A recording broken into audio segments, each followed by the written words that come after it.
My parents emptied my college fund to pay for my sister's dream wedding. You can always take out loans, my dad shrugged. But when they went to pull money from their retirement savings, they discovered Grandma's instructions were very specific. The email from Princeton sat unopened in my inbox for 3 agonizing days. It felt like a cruel joke, a golden ticket to my dreams, because the college fund it needed to verify, the one my grandma set up for me the day I was born, had vanished into thin air. Poof. Gone. All because of a wedding that wasn't even mine. My name is Sophia, and I was watching my future disappear in real time. Mom. I called out, my voice tight, walking into the kitchen where she was arranging flower samples. Can we please talk about the college fund? She barely glanced up from the lavender sprigs. Honey, we've been through this. The wedding is in 2 months, and these arrangements aren't going to pay for themselves. But that money was for my education, I retorted, my voice cracking with unshed tears. Grandma Ella specifically. Oh, don't start with that again. Mom cut me off, finally looking at me. Her expression was hard. Your sister's wedding is a once-in-a-lifetime event. College will always be there. Take out loans like everyone else. Just then, the front door opened, and Harmony breezed in, shopping bags dangling from both arms. Mom, you won't believe what I found for the bridesmaids' gifts. I watched as Mom's entire demeanor changed, her face lighting up like a Christmas tree. She rushed to inspect Harmony's latest purchases, helping her spread treasures right on top of my scholarship paperwork. I might as well have been invisible. Hey, I was working on that, I protested weakly. Oh, sorry. Harmony chirped. Not sorry at all. But look at these personalized silk robes. Aren't they divine? I grabbed my crumpled papers and retreated to my room, but not before hearing Mom gush. 300 each? That's a steal for this quality. My stomach twisted. $300. Just for one robe. That night, I cornered Dad in his study. Did you even think about asking me before emptying my college fund? He looked up from his laptop, sighing like I was the unreasonable one. Sophia, you're smart. You'll get scholarships. Your sister needs this wedding to be perfect. You know how important the Youngs are. And what about what I need? I asked, fighting back a fresh wave of tears. What you need is to stop being selfish, he replied, his voice firm, echoing Mom's words. This is about family. I laughed bitterly. Family? Was it about family when Grandma Ella made you promise to protect that money for my education? Your grandmother? He paused, something flickering across his face, a momentary crack in his steely facade. She didn't understand the real world. Sometimes priorities change. I retreated to my bedroom, my sanctuary, and pulled out the last birthday card Grandma Ella had given me before she passed. Inside, she'd written, "Remember my clever girl, I've made sure you're taken care of, just in case." Those last 3 words echoed in my head. Just in case. Just in case of what? What had she seen coming? My phone buzzed, another text from Harmony about dress fittings. I ignored it. Instead, I scrolled through my contacts until I found the number I needed. My hands shook as I pressed dial. Hope Ferguson's office. A crisp voice answered. Hi, I said, trying to keep my voice steady. This is Sophia Bowen. My grandmother was Ella Ferguson. A pause. Yes, of course. How can I help you? I think something's really wrong here. I blurted out, the words tumbling. My parents just emptied my college fund, the one Grandma set up. They're using it for my sister's wedding. But I remember Grandma saying she'd protected it somehow. That she'd made sure. Stop right there. Hope interrupted, her tone suddenly sharp. Don't say anything else over the phone. Can you come to my office tomorrow at 9 a.m.? Bring any documentation you have about the fund. And Sophia, she paused, her voice dropping, don't tell your parents you're coming to see me. After I hung up, I could hear Harmony's laughter floating up from downstairs, followed by Mom's excited chatter about table settings. I thought about Grandma Ella's knowing smile the last time I saw her. How she'd squeezed my hand and said, "Sometimes justice takes patience, my dear." I didn't understand what she meant then, but I was starting to. The fluorescent lights at Miller's Books buzzed overhead as I restocked the self-help section, my eyes burning from lack of sleep. 3 job applications and 2 scholarship essays had kept me up until 4 a.m. My hands shook as I arranged the book spines. "You're putting those on the wrong shelf," Brian, my coworker and friend, said quietly behind me. I jumped, nearly dropping Living Your Best Life on my foot. "Sorry," I mumbled, blinking at the titles. He was right. I'd been putting relationship advice books in the career section. "When's the last time you ate something?" He leaned against the shelf, eyeing me. "Another family meeting?" I showed Brian the text message, and he whistled. "Another wedding crisis, huh?" "The florist wants to charge extra for imported peonies," I said, my voice hollow. "Apparently, local flowers aren't good enough for the Youngs." "How much extra?" "5,000. I laughed, but it came out more like a sob. "That's a semester's worth of textbooks right there." Brian touched my shoulder gently. "Take your break. I'll cover for you." In the break room, I pulled out my laptop and opened another scholarship application. The words blurred together as I tried to explain why I deserved financial aid, why I was worth investing in when my own family hadn't thought so. My phone rang, Hope Ferguson's number. I answered immediately. "I've reviewed everything," she said without preamble. "Can you come in tomorrow morning?" "I work until—" "This is important, Sophia. Your grandmother made sure you weren't forgotten." Something in her tone made my heart skip a beat. "What do you mean?" "Not over the phone. Tomorrow, 9 a.m. sharp." She paused. "And bring a notebook." I made it home by 6:05, but the family meeting was already in full swing. "It's not just the peonies," Harmony was saying, waving her hands dramatically. "Dante's mother says the table settings look cheap. We need to upgrade everything." Dad rubbed his temples. "How much?" "Only 12,000 more." Harmony's voice went sweet, the way it always did when she wanted something. "Daddy, please. The Youngs are expecting. The Youngs this, the Youngs that." I snapped, surprising everyone, including myself. Maybe they should pay for their precious table settings. The room went silent. Mom's face darkened. "Sophia, if you can't be supportive." "Supportive?" I stood up, my chair scraping back. "You took my entire future and turned it into centerpieces, and I'm supposed to be supportive?" "Don't be dramatic." Harmony rolled her eyes. "It's just college.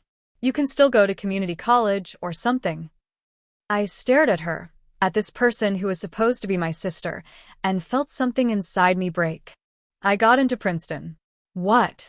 Mom's head snapped up. "Full academic acceptance." I pulled the crumpled letter from my bag. "But I can't go because I can't afford it, because my college fund is paying for your imported flowers and crystal glasses." Harmony, at least, had the decency to look uncomfortable. Dad cleared his throat. "We'll figure something out. Maybe we can access some of your grandmother's retirement accounts." "Figure something out?" I laughed, a harsh, bitter sound. "Like you figured out how to empty an account that wasn't yours to take." "That's enough." Mom slammed her hand on the table. "Go to your room if you're going to be difficult." I turned to leave, then stopped. "You know what Grandma Ella told me once?"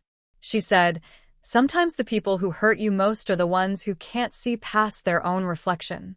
As I walked upstairs, I heard Hope's voice in my head. "Your grandmother made sure you weren't forgotten." The next morning, I sat in Hope's office, clutching my notebook as she read from a legal document. "The clause is very clear," she said, looking up at me. "Your parents' access to Ella's accounts is contingent on the intact preservation of Sophia's trust." My heart stopped. "What does that mean?" Hope smiled, and for a moment, she looked just like Grandma Ella. "It means, my dear, that your grandmother saw this coming, and she made sure there would be consequences." I watched from my bedroom window as Dad paced the driveway, phone pressed to his ear. His face grew redder with each passing minute. "What do you mean, denied?" he shouted into the phone. "I'm her son-in-law. Those accounts have my name on them." Inside, Mom was having her own meltdown in the kitchen. "But the honeymoon deposit is due tomorrow," she was saying to someone. "The Maldives package isn't refundable." I should have felt guilty. Instead, I felt oddly calm as I typed out an email to Hope. They're trying to access the accounts now. What happens next? Her response came quickly. Exactly what your grandmother planned. Would you like to see the paperwork? An hour later, I sat in Hope's office again, watching her lay out documents across her desk. Your grandmother was incredibly thorough, she explained, pointing to highlighted sections. The moment they touched her college fund, they triggered the clause. They can't access a penny of the retirement accounts until they restore your education trust. But they've already spent it, I said, a dawning realization. Hope's smile was sharp. Exactly. Dante's family is expecting a certain standard, Mom had said last week when I questioned the cost of the honeymoon. We can always recover the money from your grandmother's accounts. Except they couldn't. My phone buzzed. A text from Brian. You okay? You seemed off at work yesterday. Before I could respond, Hope slid another document across the desk. Your grandmother left this for you. A letter, to be opened when the clause was triggered. The envelope was heavy, cream-colored. Grandma Ella's elegant handwriting flowed across the page. My dear Sophia, if you're reading this, they've done exactly what I feared they would. Your sister's shadow has always been long, but I've made sure it won't eclipse your future entirely. Sometimes the kindest thing we can do is let people face the consequences of their actions. Don't let them guilt you into fixing this. You're not responsible for their choices. All my love, Grandma Ella. I folded the letter carefully, as Hope continued. They'll try to pressure you into signing a waiver. Don't. Everything is legally binding. How much is in the retirement accounts? I asked. $40 million. Hope's eyes met mine. Plus accumulated interest. The front door was open when I got home, voices spilling out onto the porch. Harmony's new fiancé, Dante, was gesturing angrily. My mother's already told everyone about the Maldives, he was saying. We can't just cancel. Do you know how embarrassing that would be? We'll figure it out, Mom. Dad promised, his voice tight. There's just a small issue with accessing some funds. Small issue? Dad interrupted. The bank won't even talk to us anymore. They keep referring us to that damn lawyer. I try to slip past them, but Mom's head snapped toward me. Her makeup was smeared, eyes wild. Tell me what you did, she whispered. I didn't do anything, I said truthfully. Grandma Ella did. What's that supposed to mean? Dante demanded. But Mom's face had gone pale. The clause, she breathed. That's what Ella meant at Christmas, wasn't it? When she said she'd made arrangements? What clause? Harmony appeared in the doorway, still in her wedding planning clothes, looking bewildered. What's going on? Your sister, Mom's voice was shaking, somehow got her grandmother to lock us out of our retirement savings. I didn't get her to do anything, I corrected. You did that yourself when you stole my college fund. Borrowed, Dad shouted. You borrowed it without asking, without permission, for a wedding that costs more than 4 years of tuition. My voice was steady now. Actions have consequences. Fix this.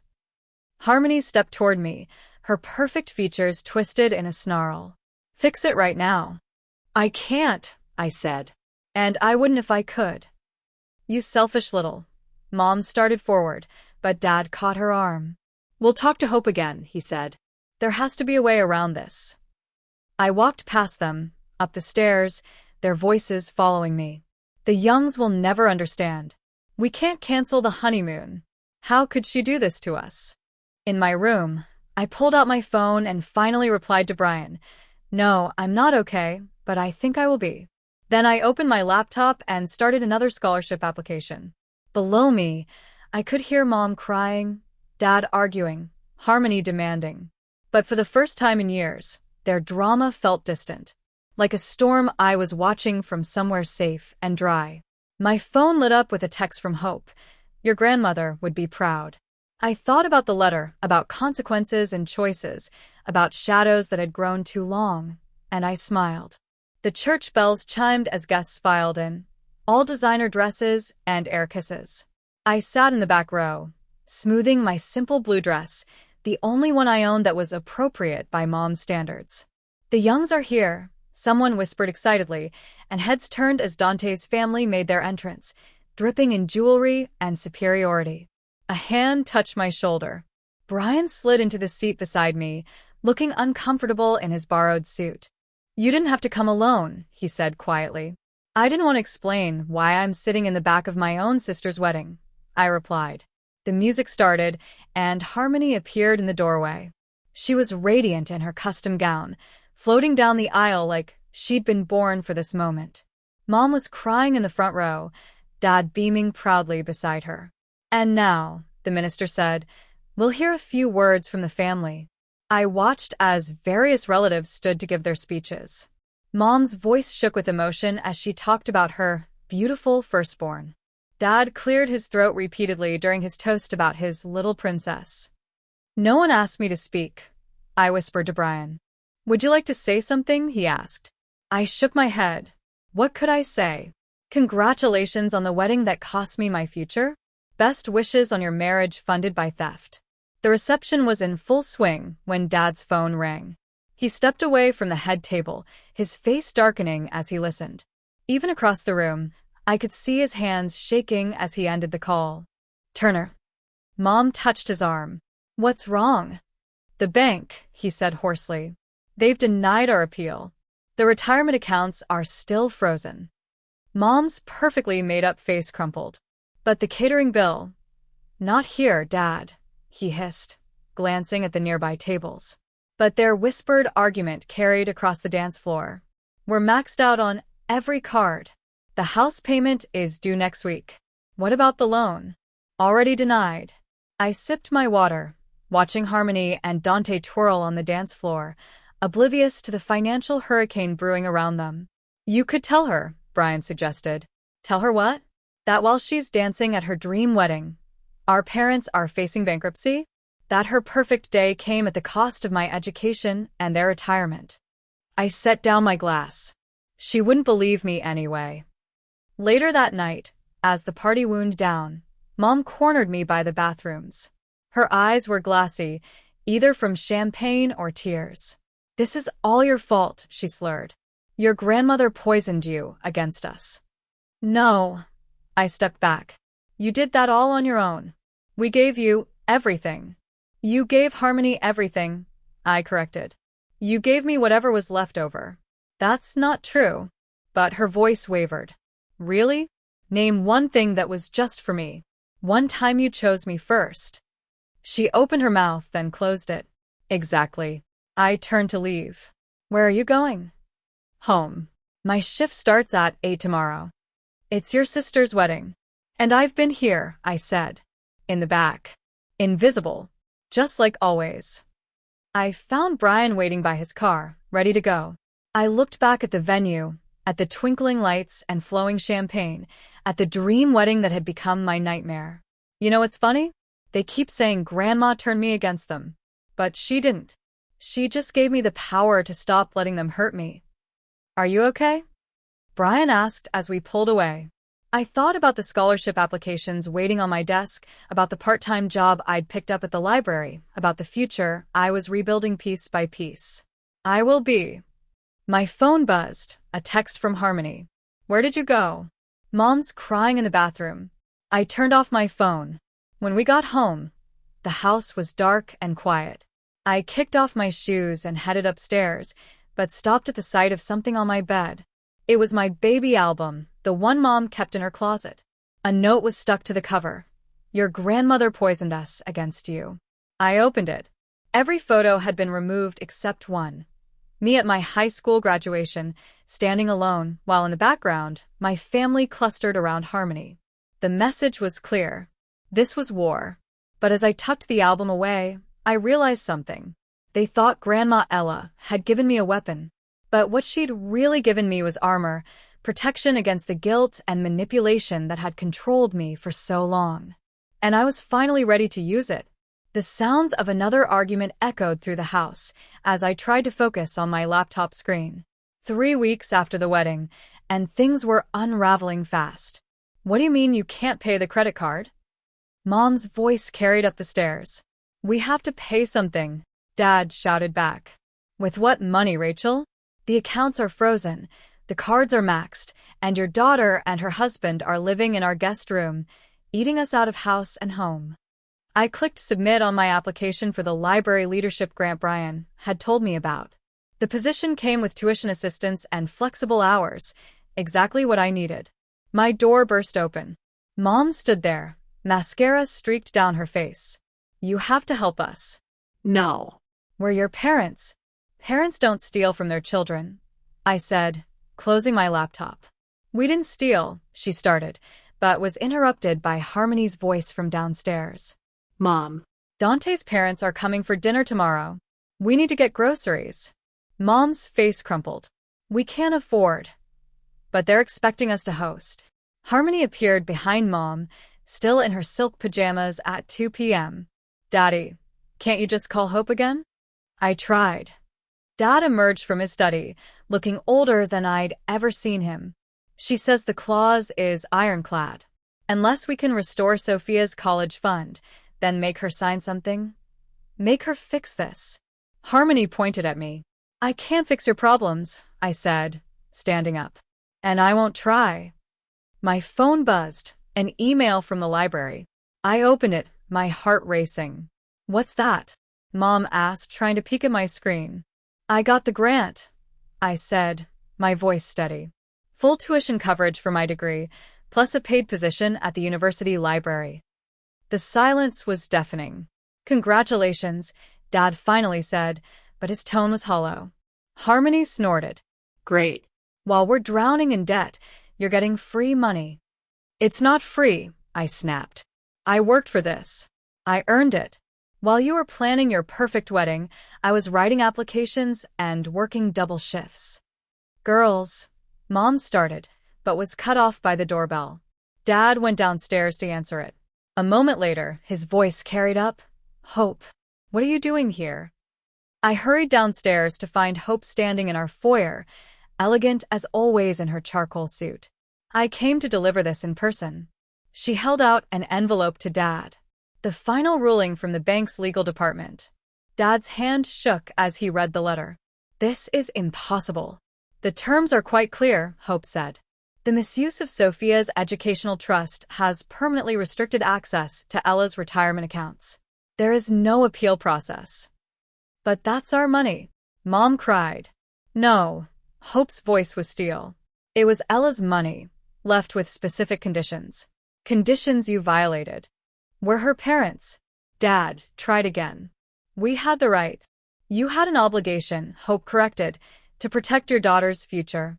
You chose not to honor that obligation. These are the consequences. Harmony started crying. But what about us? What about our bills? Hope's expression didn't change. I suggest you look into financial counseling. Good day. After she left, the house felt like a tomb.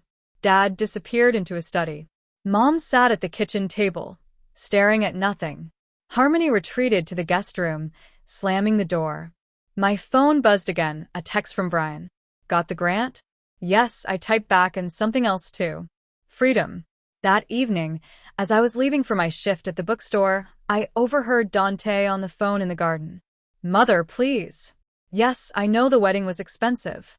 No, we can't move in with you instead, because it would look bad. Inside, Mom was trying to calculate bills on the back of an envelope, her handwriting getting messier as the numbers got bigger. Sophia, she called out as I reached for the door. Please. We're still your family. I thought about the empty photo album, about years of being second best, about the casual cruelty of taking my future to fund Harmony's perfect day. No, I said quietly. You're just the people who raised me. Family would have protected me. As I walked to my car, I could see Dad through his study window on the phone again, probably trying another bank. Harmony was on the front step, scrolling through her honeymoon photos, still living in her bubble of privilege. My phone lit up with an email. Congratulations on your acceptance to the Advanced Library Sciences program. I started my car, leaving them all behind with their choices and consequences. In my rearview mirror, the house looked smaller somehow, less intimidating, just like their power over me. Just sign the paper, Sophia. Dad slid the document across the kitchen table. One signature, and this all goes away. I glanced at the waiver without touching it. No. Be reasonable, he pleaded. Your mother can barely sleep. The bank is threatening foreclosure. We could lose everything. Like I lost my college fund? He slammed his hand on the table. Enough. You're being childish. No, I'm being consistent. I stood up. You made your choice. Now you get to live with it. Mom appeared in the doorway, clutching her coffee mug like a lifeline. Please, sweetie. We're desperate. I remember being desperate too, I said. When I begged you not to take my money. When I showed you my acceptance letter. When I tried to explain what Princeton meant to me. Did you listen? Then the front door opened, and Harmony stormed in.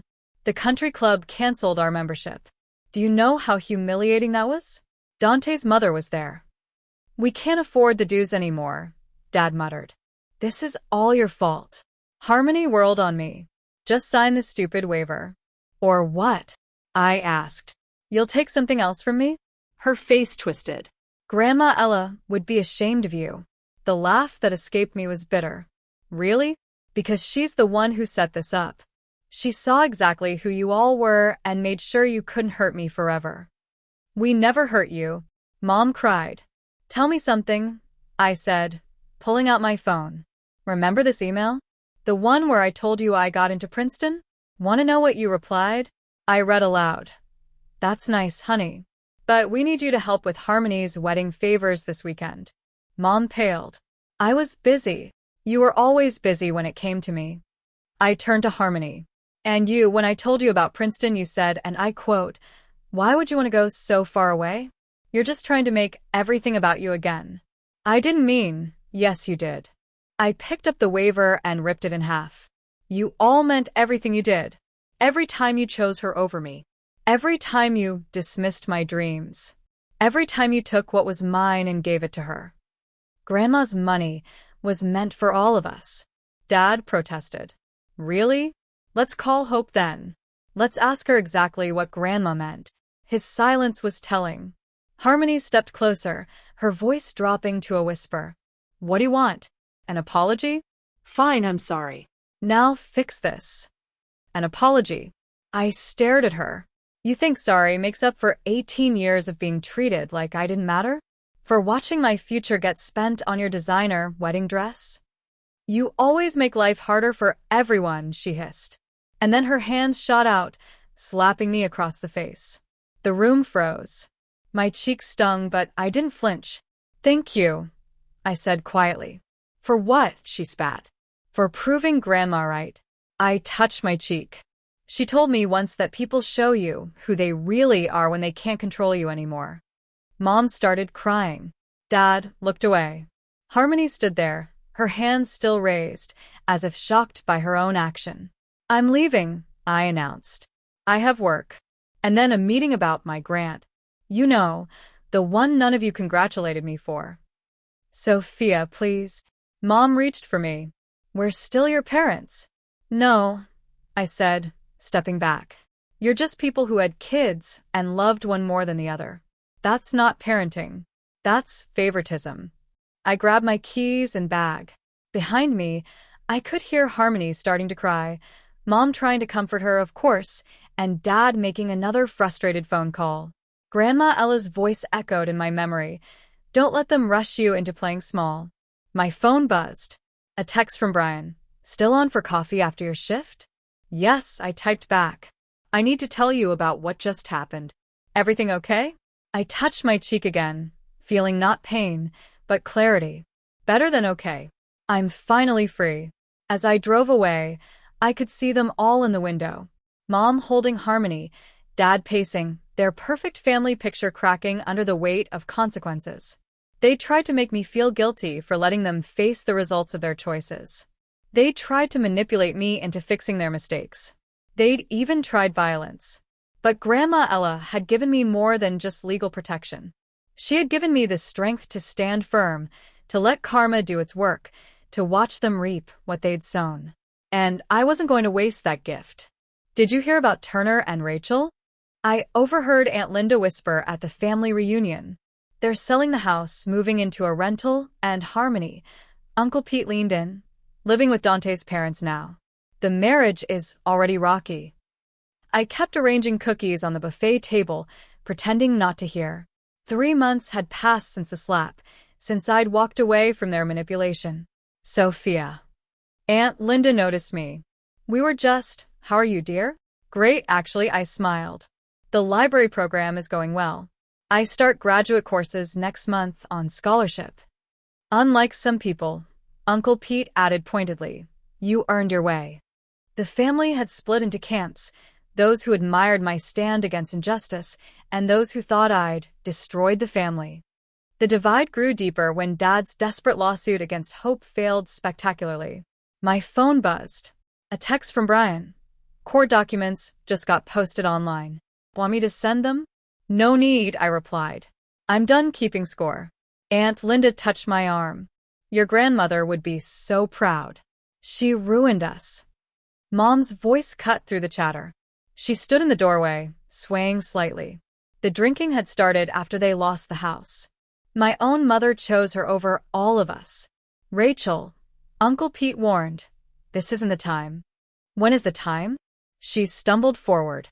"My daughter won't even speak to me. My husband's depression is getting worse. Harmony's marriage is falling apart and she pointed at me, she just watches it all burn." "You set the fire," I said quietly. "I just refused to put it out." The room went silent. "I have something to say," I continued, setting down the cookie platter.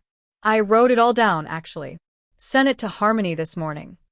I pulled out my phone and read, "Dear Harmony, you got the fairy tale. The perfect wedding, the designer dress, the exotic honeymoon. You got everything you wanted, including my future. But here's what you didn't get: peace, respect, self-sufficiency. You never learned to stand on your own because they were always holding you up. Now they can't anymore and you're falling." I'm not writing to gloat. I'm writing because you should know this isn't revenge. This is consequences. This is what happens when you build your happiness on someone else's pain. You got the fairy tale. I got the truth. Sophia. Mom lunged for my phone, but Uncle Pete caught her arm. "Rachel, enough. How dare you," she hissed.